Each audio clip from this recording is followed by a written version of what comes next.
Second chapter complete कर लिया था, फर्स्ट और सेकंड चैप्टर रिवाइज भी कर लिया था। आज अपने को चैप्टर नंबर 3 स्टार्ट करना है। ठीक, एक बार वो कर्टन सही कर लो यार। चैप्टर नंबर 3 स्टार्ट करते हैं आज अपन। चैप्टर नंबर 3 से प्रैक्टिकल आता है एक अपने पास, 6 मार्क्स का प्रैक्टिकल आता है, न्यूमेरिकल।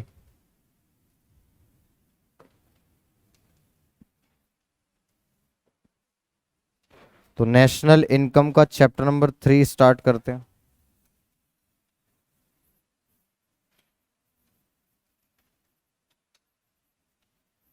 इसके अंदर अपने को दो चीजें पढ़नी है।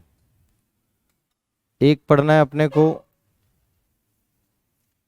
मेथड्स कौन कौन से हैं नेशनल इनकम कैलकुलेट करने के, और एक अपने को पढ़ना है उनकी प्रिकॉशंस। तो प्रिकॉशंस वाला तो थ्योरेटिकल पार्ट है और मेथड जो है वो आपके पास प्रैक्टिकल है। तो मेथड्स एंड प्रिकॉशन दो चीजें पढ़ेंगे। पहले हम देखते हैं कि मेथड्स कौन कौन से हैं हमारे पास। Methods for calculating national income. National income calculate करने के हमारे पास कितने मेथड्स हैं? तो टोटल हमारे पास 3 मेथड हैं। ये 3 मेथड ही क्यों हैं? क्योंकि अपन ने सर्कुलर फ्लो ऑफ इनकम पढ़ा था। हमने कहा था कि प्रोडक्शन होता है प्रोड्यूसर सेक्टर में, जिसकी वजह से इनकम जनरेट होती है हाउस होल्ड्स की,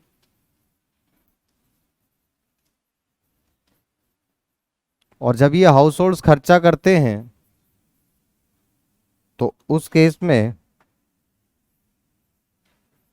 प्रोडक्शन की फिर डिमांड होती है।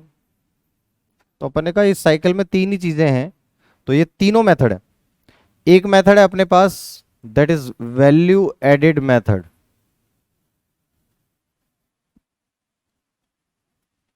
एक मेथड है हमारे पास वैल्यू एडेड मेथड। दूसरा में इसी का नाम है प्रोडक्शन मेथड। इसको बाद में लिख लेंगे नाम, तो खैर इसका जो दूसरा नाम है इसको अपन प्रोडक्शन मेथड या प्रोडक्ट मेथड भी कहते हैं।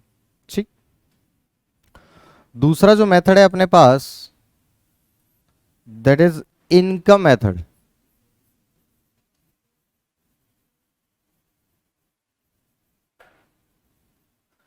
और लास्ट थर्ड हमारे पास है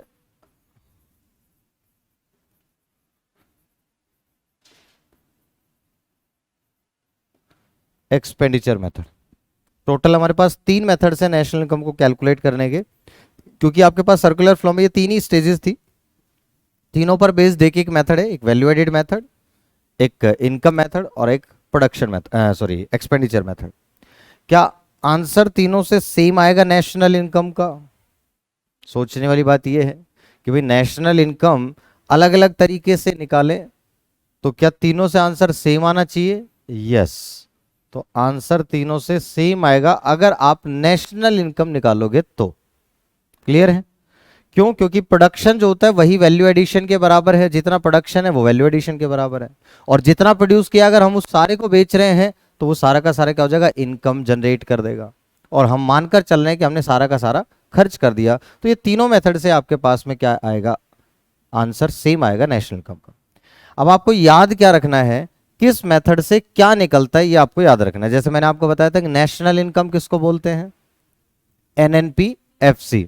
और डोमेस्टिक इनकम किसको बोलते हैं? एनडीपीएफसी। तो यहां पर भी ऐसे ही आपको याद रखना पड़ेगा कि वैल्यू एडेड मेथड से क्या निकलता है, इनकम मेथड से क्या निकलेगा, और एक्सपेंडिचर मेथड से क्या निकलेगा। उसके बाद सब सिंपल है। हमने कहा वैल्यू एडेड मेथड से निकलता है जीडीपीएमपी। क्या निकलेगा? जीडीपीएमपी। एक्सपेंडिचर मेथड से भी क्या निकलेगा? तो ये तो याद रखना आसान हो जाता है कि दोनों से क्या निकलेगा? जीडीपीएमपी निकलेगा। किस किस से? Value added method and expenditure method से। और इनकम मेथड से डोमेस्टिक इनकम निकलती है। और डोमेस्टिक इनकम क्या होती है? तो इसको ऐसे याद रख लो कि इनकम मेथड से डोमेस्टिक इनकम निकलती है, दैट इज एनडीपीएफसी। ये तीनों बातें आपको पता होनी चाहिए कि किससे क्या निकलता है, और बाद में जो कन्वर्जन अपन ने सीखा था उसका यूज करेंगे यहां पर। भी पहले क्या करें, इस मेथड से जीडीपी एमपी, पहले क्या करें, इस मेथड से जीडीपी एमपी निकाल लो, और जीडीपी एमपी निकालने के बाद जो आपको कहे कि नेशनल इनकम निकालनी है, तो आप एनएनपीएफसी कैलकुलेट कर दो। आपसे कुछ और पूछे तो उसमें कन्वर्ट कर दो। बात समझ में आ गई ना, कन्वर्जन अपन सीख चुके हैं कि अगर अपने को ये पता चल जाए, जीडीपी एमपी पता चल जाए, तो क्या अपन एनएनपीएफसी निकाल सकते हैं। यस, वो तीन चीज कन्वर्जन की पता होंगी अपने पास, डेप्रिसिएशन, एनआईटी और एनएफआई, वो अपने को गिवन होगा। यहां तक बात समझ में आ गई। तो इन तीनों से आंसर अपने पास सेम आएगा। एक बार फिर दोबारा से, कितने मेथड से हमारे पास नेशनल इनकम कैलकुलेट करने के, तीन मेथड है। पहला मेथड वैल्यू एडेड मेथड, इसी का दूसरा नाम है प्रोडक्ट मेथड या प्रोडक्शन मेथड। अभी लिखवाऊंगा जब अपन इस मेथड को लिखेंगे। इससे निकलता क्या है आपके पास, जीडीपीएमपी। दूसरा method income method, income method से क्या निकलता है, एनडीपीएफसी। तीसरा method expenditure method, expenditure method से क्या निकलता है, जीडीपीएमपी। तो दो मेथड, वैल्यू एडेड मेथड और एक्सपेंडिचर मेथड से जीडीपीएमपी निकलता है, और इनकम मेथड से आपके पास domestic income that is NDPFC निकलती। क्या तीनों से आंसर नेशनल इनकम का सेम आएगा, यस, तीनों से आंसर सेम आएगा। यहां तक तो कोई दिक्कत नहीं है। हमें ये तीन मेथड्स प्रैक्टिकली सीखने हैं, प्लस इनकी प्रिकॉशंस भी समझनी है। उसके बाद हमारा नेशनल इनकम पूरी यूनिट आपके पास ओवर हो जाएगी। हालांकि एक टॉपिक है प्रॉब्लम ऑफ डबल काउंटिंग, उस पर शायद एक छोटा सा नोट और है, तो वो और लिखना पड़ेगा, शायद वो इसी चैप्टर में गिवन है, उसको और लिखना है। उसके बाद कंप्लीट हो जाएगा। फिर एक बार हम बुक की रीड करेंगे, रीडिंग कर लेंगे लास्ट में। सबसे पहला मेथड स्टार्ट करते हैं, first method.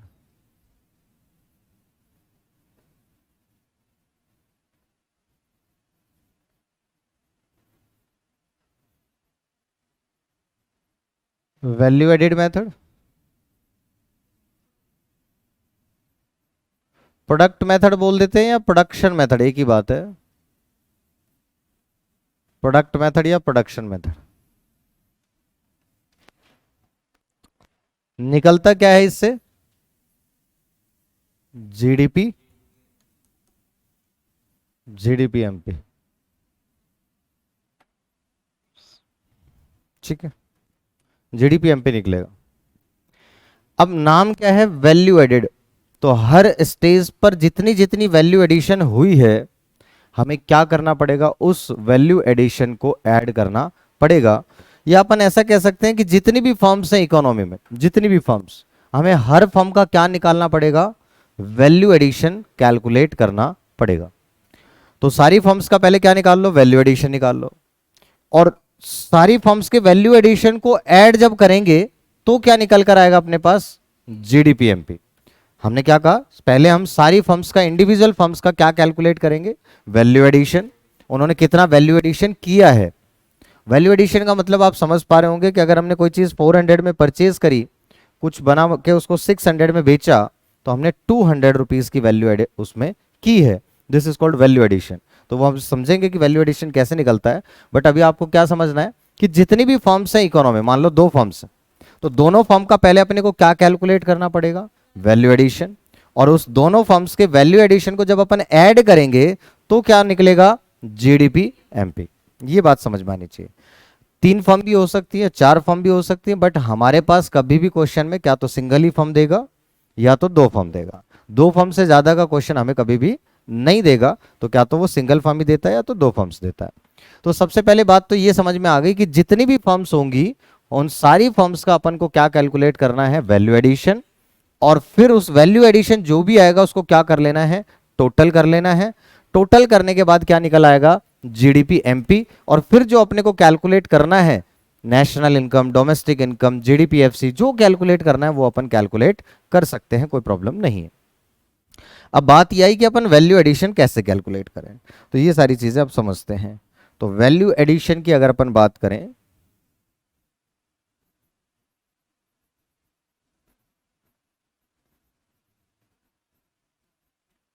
Value addition is equals to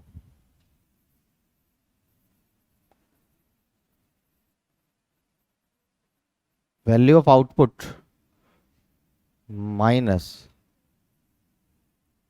आज वो नहीं आया Himanshu,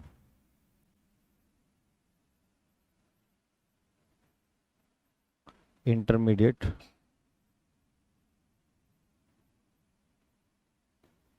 consumption, value of minus intermediate consumption.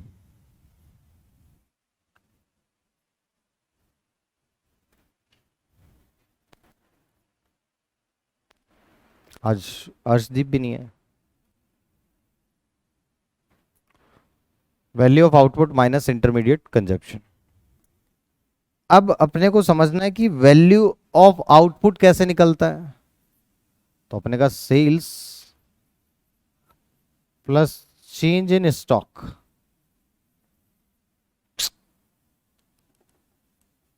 Change in stock, that is sales plus change in stock. Stock में चेंज कैसे निकलता है? Closing stock minus opening stock.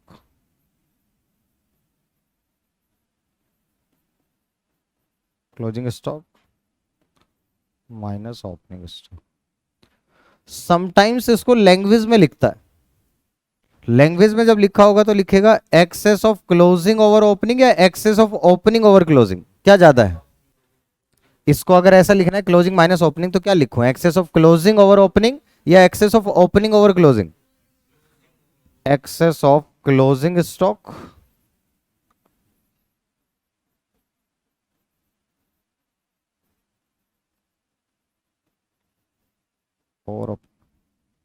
और अगर आपको ऐसा दे रखा हो excess of opening stock over closing stock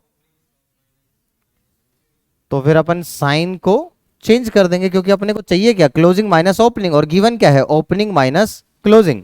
तो अपन क्या करेंगे उस टाइम पर, साइन चेंज कर देंगे। देखिए तो मैंने आपको क्या कहा कि अगर यहां excess of closing over closing stock over opening stock की जगह क्या देते, excess of opening stock over closing stock, तो क्या कर लेंगे फिर अपन, साइन चेंज। यहां तक बात समझ में आ गई।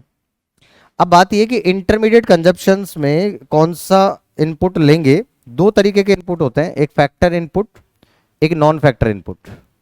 तो यहां पर सिर्फ अपन, जैसे पार्ले जी का जो बिस्किट है 5 रुपए का पैकेट आता है, 4 रुपए का आता था पहले, तो उसके अंदर क्या मशीन की वैल्यू जुड़ी हुई है? नहीं, उसके अंदर नॉन फैक्टर इनपुट्स की वैल्यू जुड़ी हुई है, फैक्टर इनपुट्स की वैल्यू उसमें नहीं है। तो इसके अंदर सिर्फ अपन कौन से लेते हैं, नॉन फैक्टर इनपुट्स। कौन से इनपुट्स लेंगे, नॉन फैक्टर इनपुट्स। हम इसमें फैक्टर इनपुट्स को नहीं लेंगे। लैंड लेबर कैपिटल एंटरप्रेन्योरशिप उसकी जो बात कर रहे हैं, मतलब जो मशीन्स वगैरह हैं, जो आप समझ रहे हो फिक्स एसेट्स वगैरह, वो नहीं लेंगे। जैसे दो लाइन आती है अपने पास, एक आएगा durable use,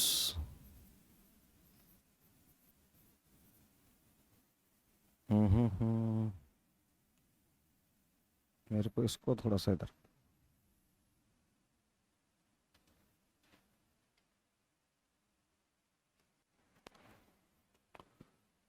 durable use producer goods with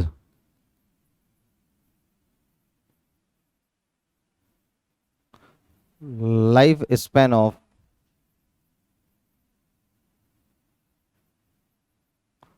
5 years।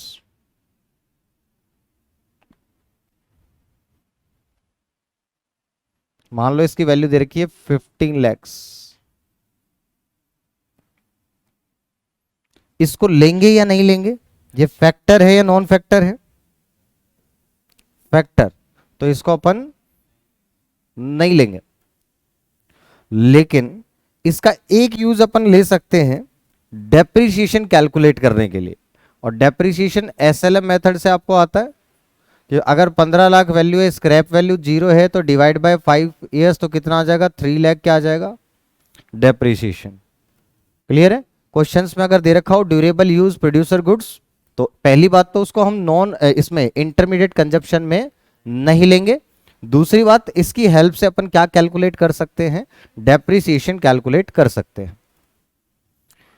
अगर ऐसा लिखा हो, क्या कह रहे हो, जरूरत पड़ेगी हमें पूरे क्वेश्चन में, ठीक है। सिंगल यूज प्रोड्यूसर गुड,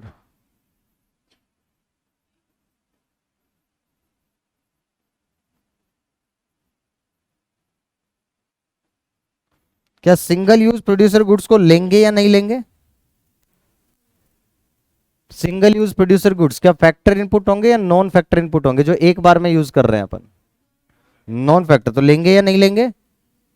लेंगे। क्लियर? तो अपन ने क्या बात कर ली कि इंटरमीडिएट कंजप्शन में अगर ड्यूरेबल यूज प्रोड्यूसर गुड्स दे रखे हैं तो अपन नहीं लेंगे, इससे डेप्रिसिएशन कैलकुलेट कर लेंगे, और सिंगल यूज प्रोड्यूसर गुड्स है तो उसको अपन कैलकुलेट करेंगे, इंक्लूड करेंगे। क्योंकि इंटरमीडिएट कंजप्शन में सिर्फ क्या आता है, नॉन फैक्टर इनपुट्स आते हैं, फैक्टर इनपुट्स नहीं आते। यहां तक एक बार फिर दोबारा से रिपीट कर देता हूं, फिर उसके बाद थोड़ी सी बात और रह गई है इसके अंदर, फिर ये कंप्लीट हो जाएगा, फिर सिर्फ अब इसके क्वेश्चंस रहेंगे। मैंने कहा आपसे कि चैप्टर नंबर 3 में हमें सबसे पहले मेथड सीखने हैं, methods for the calculation of national income. हमारे पास 3 मेथड्स होते हैं, क्योंकि हमने सर्कुलर फ्लो में 3 प्रोसेस, 3 स्टेप्स पढ़े थे, 3 स्टेजेस पढ़ी थी आपने। तो अपन ने कहा यहाँ पर पहला मेथड है वैल्यू एडेड मेथड, या इसी को कहते हैं प्रोडक्ट मेथड या प्रोडक्शन मेथड।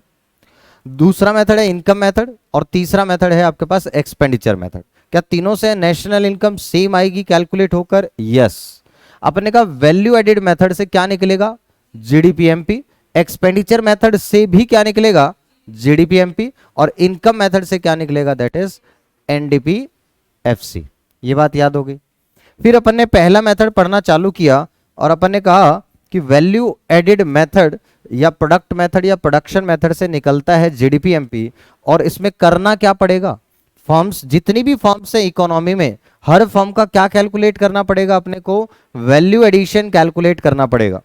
और उन सारी फर्म्स के वैल्यू एडिशन का अगर आप टोटल कर दोगे तो क्या निकल कर आ जाएगा आपके पास, जीडीपीएमपी कैलकुलेट होकर आ जाएगा। तो पहले बात करते हैं वैल्यू एडिशन निकलता कैसे है। तो अपन ने कहा वैल्यू एडिशन का मतलब है वैल्यू ऑफ आउटपुट। देखो वैल्यू ऑफ आउटपुट क्या होगी, क्या तो अपन ने सेल कर दी होगी, या तो हमारे पास स्टॉक बढ़ गया होगा। भाई स्टार्टिंग में जितना स्टॉक था उससे अब स्टॉक बढ़ गया क्या तो हमारे पास, तो इस साल जो भी अपने प्रोडक्शन किया वो क्या तो बेच दिया, या तो अभी स्टॉक में है। तो हमने यही तो चीज कही कि that is sales plus change in stock. जितना आउटपुट हमने प्रोड्यूस किया उसकी कितनी वैल्यू है, तो sales plus change in stock. और चेंज इन स्टॉक का मतलब ओपनिंग में जितना था, मान लो 1 लाख यूनिट्स, क्लोजिंग में 1.5 लाख यूनिट, तो 50,000 आ जाएगा। तो यही तो कह रहे हैं अपन, 50,000 लेना है इसके अंदर सेल्स में, वैल्यू के टर्म्स में ले लेंगे, यहाँ यूनिट्स के टर्म्स में मैंने बताया आपको, कोई दिक्कत यहाँ तक। और जब चेंज इन स्टॉक की बात करते हैं तो कैसे निकालते हैं, closing stock minus opening stock. और उसी को लैंग्वेज में कैसे लिखते हैं, excess of closing stock over opening stock. अगर आपको excess of opening stock over closing stock given है तो साइन चेंज कर लेंगे। ये बात समझ में आ गई। फिर इधर आए, इंटरमीडिएट कंजप्शन में सिर्फ कौन से इनपुट्स लेते हैं, नॉन फैक्टर इनपुट्स लेंगे, फैक्टर इनपुट्स नहीं लेंगे। हमने कहा durable use producer goods with a life span of 5 years, क्या इसको हम लेंगे, इंक्लूड करेंगे इंटरमीडिएट कंजप्शन में? नहीं करेंगे।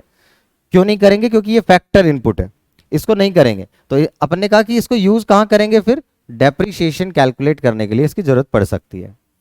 फिर आया सिंगल यूज प्रोड्यूसर गुड्स, क्या इसको ले लेंगे अपन? Yes, single use producer goods non factor inputs हैं, इसलिए वो इंटरमीडिएट कंजप्शन में इंक्लूड हो जाएगा। यहां तक बात समझ में आ गई। अब लास्ट छोटी सी बात है, उसको बड़े ध्यान से समझना। कंफ्यूजन बच्चों को इसी पॉइंट पर होता है, यहां पर आकर बच्चा घूम जाता है सवाल में। तो इसलिए, क्योंकि मैं इसलिए समझ पा रहा हूं क्योंकि हमारे टाइम पर हम भी ऐसा ही घूमते थे, है ना। हमें पता है कि कहाँ पर बच्चा प्रॉब्लम आती है बच्चे को, मेरे को हर चीज़ पता है, इसी वजह से मैं उसी हिसाब से पढ़ाता हूँ। टीचर्स यहाँ क्लियर नहीं कर पाते कि ये करना क्या है, बच्चा कंफ्यूज हो जाता है, इसको लूँ या इसको ना लूँ, इसको इसमें इंक्लूड करूँ, इसमें इंक्लूड करूँ, बड़ा कंफ्यूजन हो जाता है। अभी क्वेश्चन देखेंगे तो आपको समझ में आएगी बात।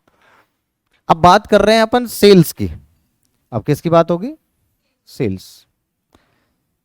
अब मेरे को ये बताना है आपको कि यहां पे जो अपन सेल लेते हैं वो टोटल सेल लेते हैं। यहां पे जो अपन सेल लेते हैं वो टोटल सेल्स लेते हैं। और सेल्स के 2 पार्ट होते हैं, एक डोमेस्टिक सेल्स और एक एक्सपोर्ट्स।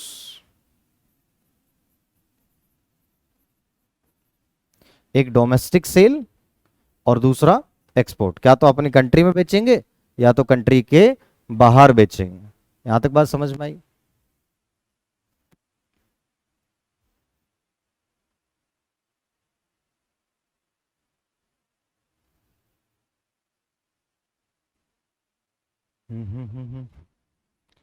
जानवी एक बार रजिस्टर ऊपर करोगे कैमरा के सामने, थोड़ा सा और ऊपर। नहीं आ रहा? चलो, फुल फोकस में ही है। कई बार फोकस नहीं लेता। आ रहा है पेन, फोकस लिया कुछ?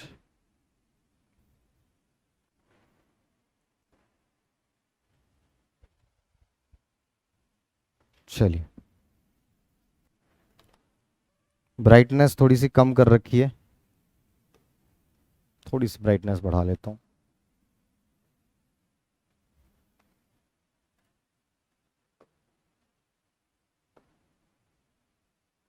चलिए, यहां तक बात समझ में आ गई। अब बात कर रहे हैं कि डोमेस्टिक सेल्स में क्या क्या आता है।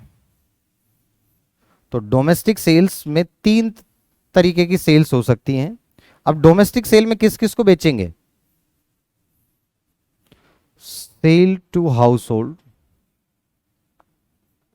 सेल टू हाउस होल्ड्स,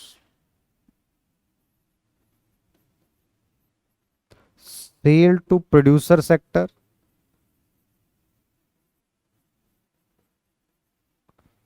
और सेल टू गवर्नमेंट। भाई डोमेस्टिक में यही कर सकते हैं। अपनी कंट्री में किसको बेचेंगे?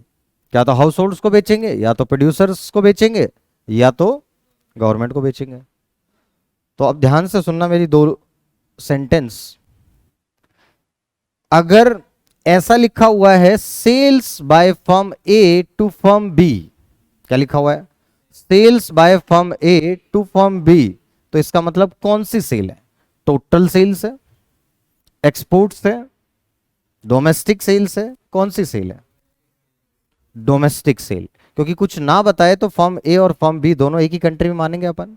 तो sales by firm A to firm B क्या होगा? सेल टू प्रोड्यूसर सेक्टर में आ जाएगा। और वो कौन सी सेल होगी? Domestic sales. तो अपने को उसमें क्या और ऐड करना पड़ेगा? एक्सपोर्ट्स ऐड करना पड़ेगा, तब जाकर टोटल सेल आ जाएगी। और टोटल सेल को अपने को यहां चाहिए। देखो, इस चार्ट में अपन तभी कभी भी कोई भी चार्ट बनाऊंगा उसमें हम नीचे तभी जाएंगे जब हमें ऊपर वाली वैल्यू ना पता हो। अगर टोटल सेल्स दे रखी है तो अपने को नीचे जाने की जरूरत ही नहीं पड़ती। अगर मैं सिर्फ लिखूं सेल्स बाय फर्म ए, तो ये टोटल सेल्स है या सिर्फ डोमेस्टिक सेल्स है? Sales by firm A, sales by firm ए।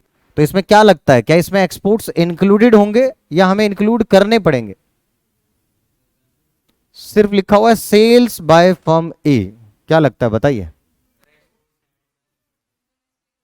नहीं, क्यों डोमेस्टिक होगा?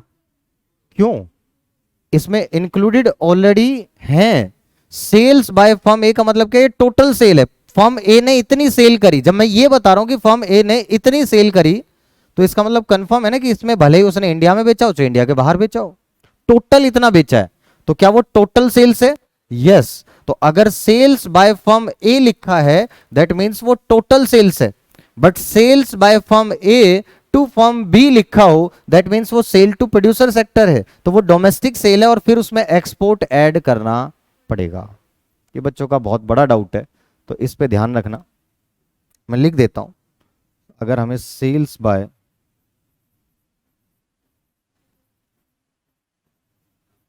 फर्म ए दे रखा है दैट मींस ये टोटल सेल्स, और यहां पर अगर ऐसा लिखा हुआ है sale by sales by firm A to firm B, तो this is sale to producer sector, और उसकी वजह से वो डोमेस्टिक सेल्स है। और अगर वो डोमेस्टिक सेल है तो अपने को उसमें क्या ऐड करना पड़ेगा? एक्सपोर्ट्स को ऐड करना पड़ेगा, तब जाकर वो हमारे पास टोटल सेल्स आएगी और उस सेल्स के फिगर को यहां लेकर जाएंगे। ये समझ में आनी चाहिए बात। ये बहुत इंपॉर्टेंट बात है, बच्चों को बड़ा कंफ्यूजन होता है। मैंने आपको क्लियरली बताया। खुद सोचो आप, sales by firm A, firm A ने इतना बेचा, कुछ बताया नहीं कि यहां बेचा है डोमेस्टिक में या बाहर बेचा है, तो अपन क्या मानेंगे कि टोटल कितना बेचा। यही है ना कि टोटल कितना बेचा। सेल्स बाय फर्म ए ने टोटल सेल कितनी करी है तो वो गिवन है। लेकिन अगर sales by firm A to firm B है तो इसका मतलब क्या होगा कि हमने domestic that is producer sector को कितना बेचा है। अगर सेल टू हाउस होल्ड या गवर्नमेंट भी दे रखा है तो वो भी ऐड कर लेंगे, बट जनरली कुछ गिवन नहीं होता। आपको बस ये समझ में आना चाहिए कि ये क्या है, डोमेस्टिक सेल्स है। क्लियर है? क्वेश्चन में सिर्फ एक ही पॉइंट ये दे रखा होता है, बच्चा कंफ्यूज हो जाता है। फिर उस केस में अपने को क्या और ऐड करना पड़ेगा, एक्सपोर्ट्स को भी ऐड करना पड़ेगा। क्लियर यहां तक? अब जैसा आपने सेल्स के बारे में पढ़ा, ऐसे ही आपको इंटरमीडिएट कंजप्शन के बारे में भी पढ़ना पड़ेगा। इंटरमीडिएट कंजप्शन में भी दो चीजें आती हैं। इंटरमीडिएट कंजप्शन में भी दो चीजें आएंगी। क्या क्या? यहां पर आपके पास परचेजेस, कौन सी परचेजेस? Domestic purchases. यहां पे मैं इन शॉर्ट लिख देता हूं क्योंकि सवाल इस पर ज्यादा नहीं पूछता, घुमाने की कोशिश इस पर ज्यादा करता है, उस पर नहीं करता है। तो इसलिए मेरा फोकस वहीं पे है जहां पे वो दिक्कत करता है। तो domestic purchases plus imports, domestic purchases plus imports. तो इंटरमीडिएट कंजप्शन में क्या आता है? Domestic purchase plus imports.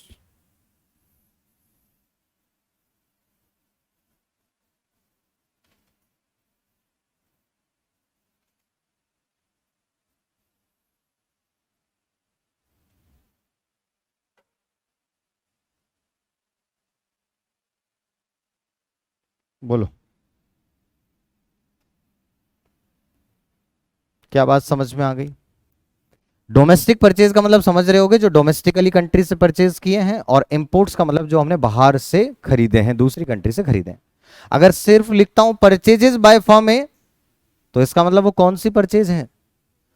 Total purchase है या डोमेस्टिक परचेज है? Purchases by firm A total purchase है, तो फिर हमें उसमें इंपोर्ट्स को ऐड करने की जरूरत नहीं है। लेकिन अगर ऐसा लिखते हैं कि purchases by firm A from firm B, तो फिर उस केस में ये डोमेस्टिक परचेज होता और उसमें फिर हमें इंपोर्ट्स को ऐड करना पड़ता। क्या ये बात समझ में आ गई? अगर ये समझ में आ गई तो इसके सारे क्वेश्चन सब अपने से हो सकते हैं। इसके बाद कोई भी ऐसा पॉइंट नहीं है जो इसके अंदर हमें दिक्कत करेगा। अब अपने को एग्जाम्पल करना है। आइए एक क्वेश्चन करते हैं, बुक दे दीजिए।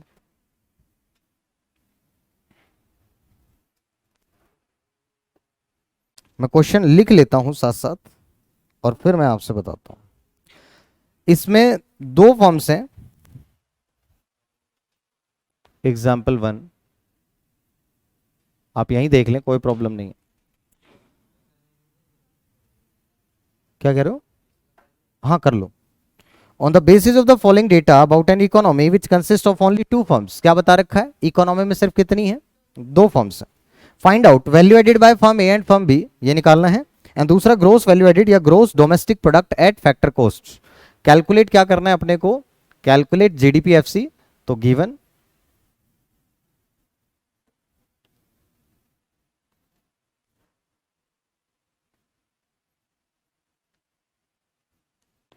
अपन इसमें लिखेंगे assume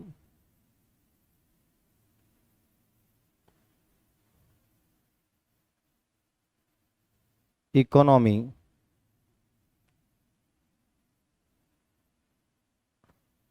consist of only two firms.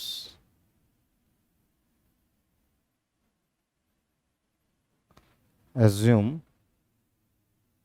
economy consists of only two firms. Calculate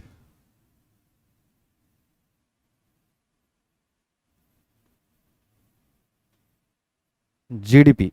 अब वो जीडीपी को डायरेक्ट जीडीपी नहीं लिख रहा, क्या लिख रहा है? Gross value added. अब मैं आपको एक बात और बता दूं, calculate gross value added at factor cost.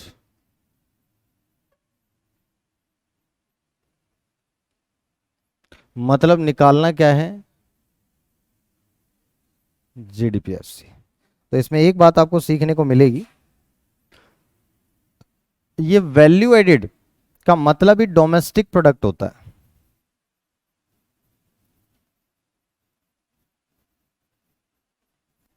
कभी भी वैल्यू एडिड लिखा हो, जैसे ऐसा बोलता नेट वैल्यू एडिड कैलकुलेट करो, तो अपन उसको क्या लेते हैं, एनडीपी। ग्रोस वैल्यू एडिड लिखा है तो क्या लेंगे उसको, जीडीपी। ये ध्यान रखना, ठीक है। अब आपको आइटम्स दे रखे हैं। First item, sales by firm A,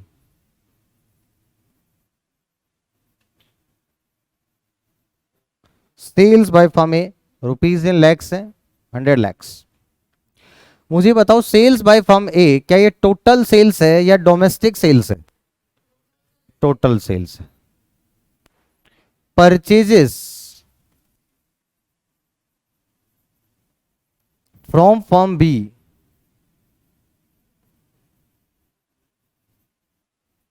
by firm A,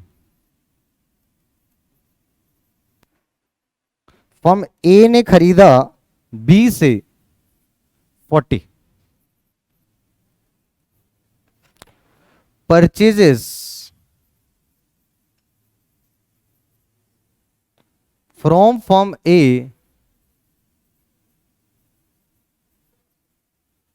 by firm B, this is 60। Sales by firm B,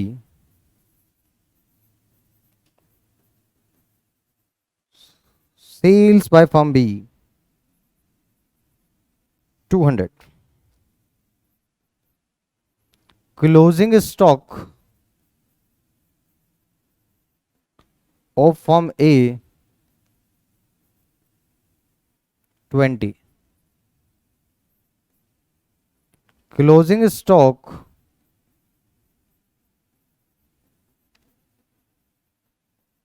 of firm B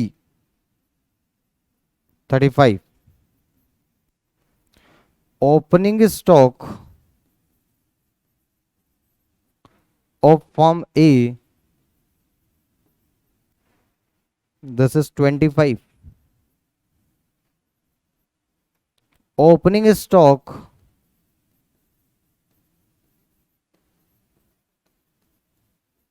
of firm B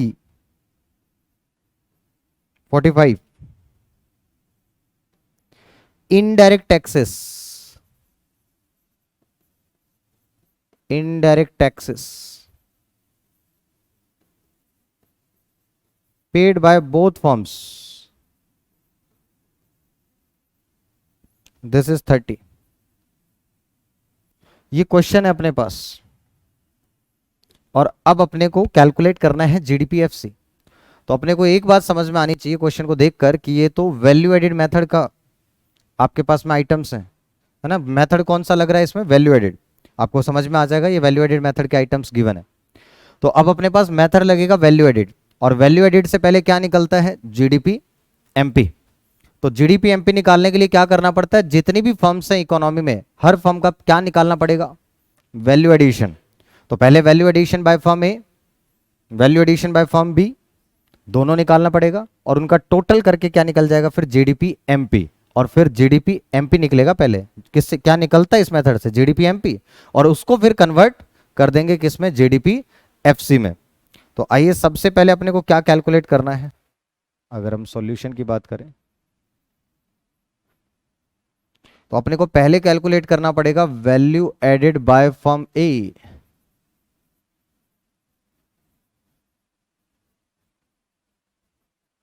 अब आपको पता है value added by firm A is value of output minus intermediate consumption. ये क्या होगा आपके पास, value of output minus intermediate consumption.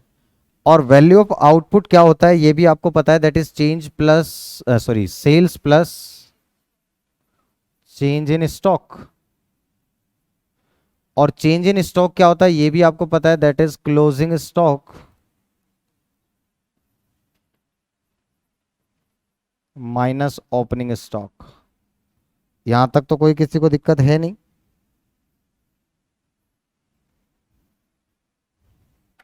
ये मैंने बाय फर्म ए लिखना था यहाँ, bye firm A, value of output minus intermediate consumption, और ये हो जाएगा closing stock minus opening stock. बताइए, ये बात समझ में आ रही है यहां तक? साथ साथ अपने को क्या और कैलकुलेट करना पड़ेगा, value added by firm B. तो सेम चीज उसमें भी लिख लेते हैं, फॉर्मूला तो लिखना ही है। मैं करने का तरीका बता रहा हूं आपको कैसे करें। तो ये भी कैसे निकलेगा, सेम वही, value of output minus intermediate consumption. और वैल्यू ऑफ आउटपुट कैसे निकलेगा इसका भी, that is sales plus change in stock. और चेंज इन स्टॉक कैसे निकलेगा, closing stock minus opening stock. अब ध्यान से पढ़ते चलेंगे और करेंगे एक एक आइटम को। सेल्स बाय फर्म ए, क्या ये टोटल सेल्स दे रखी है फर्म ए की? ये सबको समझ में आता है कि ये टोटल सेल्स गिवन है। तो अब अपन ग्रीन पेन यूज करते हैं। तो यहां पर लिख लो sales by firm A, sales कितनी है 100। सेल्स बाय फर्म ए, ये सेल्स कितनी है 100। अब आगे चलते हैं, purchases from firm B, firm B से परचेज किया है किसने, फर्म ए ने। तो ये फर्म ए के लिए क्या है, परचेज है, डोमेस्टिक परचेजेज है। तो डोमेस्टिक परचेज है तो इसके अंदर क्या करना पड़ेगा, क्या इसने 40 की परचेज करी है? यस। बात समझ में आई? यहां तक बात समझ में आ गई? तो अपन ने डोमेस्टिक परचेज लिख लिया, अगर इंपोर्ट्स होगा तो इंपोर्ट्स हमें इसमें ऐड करना पड़ेगा। Next, purchases from firm A, firm A से खरीदा है किसने, फर्म बी ने। तो ये फर्म बी की तो परचेज है, लेकिन फर्म ए की सेल्स है। अब सोचने वाली बात यह थी कि हमें सेल्स बाय फर्म ए दे रखा था, तो क्या ये इसके अंदर ऑलरेडी इंक्लूडेड होगा? यस, क्योंकि ये तो डोमेस्टिक सेल्स हो जाएगी ना इसके लिए। और हमें ऑलरेडी क्या पता था, टोटल सेल्स पहले से दे रखी है, सेल्स बाय फर्म ए। तो हमें इसको अलग से कुछ ट्रीट करने की जरूरत नहीं है। बच्चा यही कंफ्यूज होता है, बच्चा क्या होता है, मिक्सअप सा हो जाता है, गड़बड़ हो जाती है यहां पर। लेकिन आपको सोचना है कि जब हमें फर्म ए की टोटल सेल दे चुका है ऑलरेडी, सेल्स बाय फर्म ए 100, तो अब इसका कोई मतलब है ही नहीं कि फर्म ए से फर्म बी ने खरीदा है तो फर्म ए की सेल्स है। अगर ये फर्म ए की सेल्स है तो ये डोमेस्टिक सेल्स है ना, और हमें जब टोटल सेल पता है तो क्या ये उसके अंदर इंक्लूडेड होगी ऑलरेडी? यस। बात समझ में आई पॉइंट? तो अपने पास इसकी सेल के साथ में कुछ नहीं करना अब अपने को। अब ये क्या करना है, 60 इसकी परचेजेस मान लेना है कि ये क्या है, इसकी परचेजेस। किसमें, purchases from firm B, yes, इसमें बी की सेल्स है। लेकिन अगर बी की सेल्स पूरी नहीं देगा तो फिर डोमेस्टिक सेल्स को अपने को इंक्लूड करना है। पहले तो अपने को ये देखना है कि टोटल गिवन है या गिवन नहीं है। सेल्स बाय फर्म बी दे दिया, अगर नहीं देता तो मैं क्या मान लेता, इसी को क्या मान लेता मैं, फर्म बी से खरीदा है तो फर्म बी की सेल्स मान लेता मैं, डोमेस्टिक सेल्स। क्या बात समझ में आ रही है? ये इंपॉर्टेंट है, यहां बच्चा कंफ्यूज होता है। ध्यान से देखना, अगर टोटल सेल्स दे रखी है तो वो डोमेस्टिक वाली सेल तो उसमें इंक्लूडेड होगी ऑलरेडी। बट अगर ये गिवन नहीं होता तो मैं फर्म बी की सेल्स कितनी लेता, फिर 40 लेता। समझ में आ गई बात? तो यहां पर ये बात आपको क्लियर हुई। तो सेल्स बाय फर्म बी कितना दे रखा है, दिस इज 200। आगे देखें, closing stock of firm A का क्लोजिंग स्टॉक कितना है 20। Closing stock of firm B कितना है 35। Opening stock of firm A कितना है 25। Opening stock of firm B कितना है 45। और इनडायरेक्ट टैक्सेस, तीन चीजें, इनडायरेक्ट टैक्स, एनआईटी और सॉरी पहले एनआईटी, डेप्रिसिएशन और एनएफआई, ये तीनों चीजें हमें कन्वर्जन के लिए चाहिए होती हैं। तो इनको हम सेपरेटली लिखते हैं जब भी लिखते हैं, अगर वो इन्फॉर्मेशन में गिवन है तो उनका किसी मेथड से कोई लेना देना नहीं, वो सभी मेथड्स में यूज आएंगे। तो उनको अपन फिर सेपरेटली लिख लेते हैं कि ये गिवन है।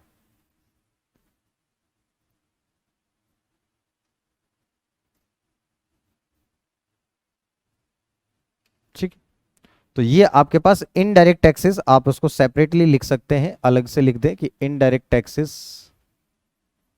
गिवन है 30। इनडायरेक्ट टैक्सेस, मुझे बताओ जब ये इनडायरेक्ट टैक्सेस ये दे रखा है तो एनआईटी कितना होगा? इनडायरेक्ट टैक्स माइनस क्या सब्सिडीज गिवन है या नहीं है, तो 30 माइनस 0 कितना आ जाएगा? 30। क्लियर है? एनआईटी भी कितना हो जाएगा? 30 हो जाएगा, क्योंकि सब्सिडी कुछ है नहीं, तो नेट में कितना आ गया? उतना ही आ गया।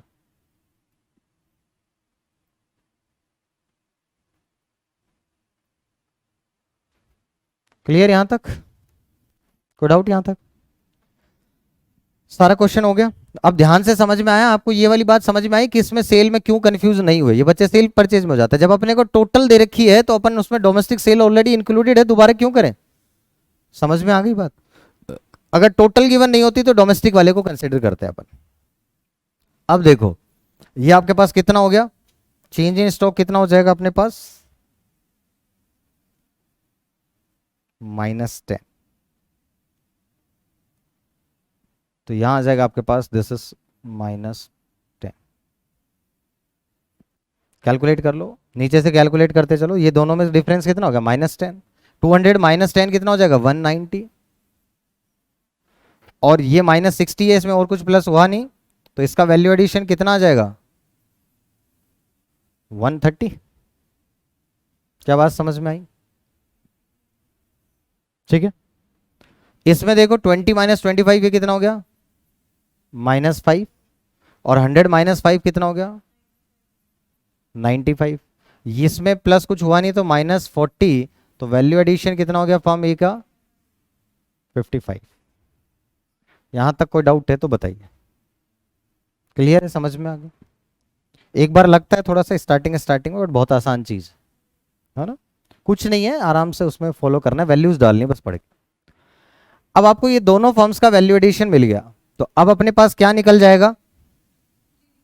जीडीपीएमपी। आपको पता है ऐड कर कर क्या आता है हमारे पास? GDPMP, value added by firm A plus value added by firm B. Economy में जितनी भी फर्म्स हो उन सब की फर्म्स के जो भी वैल्यू एडिशन उनको टोटल कर कर आ जाता है जीडीपी एमपी। वो याद रहना चाहिए आता क्या है? GDP MP. तो यहां पर आप इसको कैलकुलेट करें, कितना आ जाएगा GDP MP? This is 55 lakhs plus 130, therefore 185 lakhs. यहां तक कोई डाउट? अब तो बड़े आप समझदार हैं, जीडीपी एमपी पता है, जीडीपी एफसी निकालना है, निकाल सकते हैं। जो निकालना है उसको क्या करते हैं? जो निकालना है उसको लेफ्ट हैंड साइड, तो निकालना क्या है? GDP FC. जो पता होता है उसको इधर लिखते हैं जीडीपी एमपी।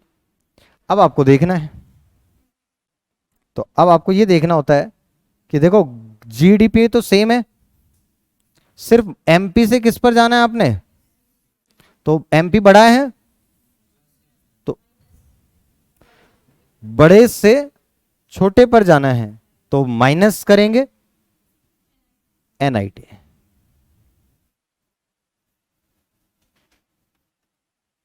छोटी छोटी चीजों को सीखना है, माइनस एनआईटी। बात समझ में आई? कन्वर्जन की कहां यूज हुआ ये समझ में आया ना? तब क्यों पढ़ा था वो? इसलिए पढ़ा था।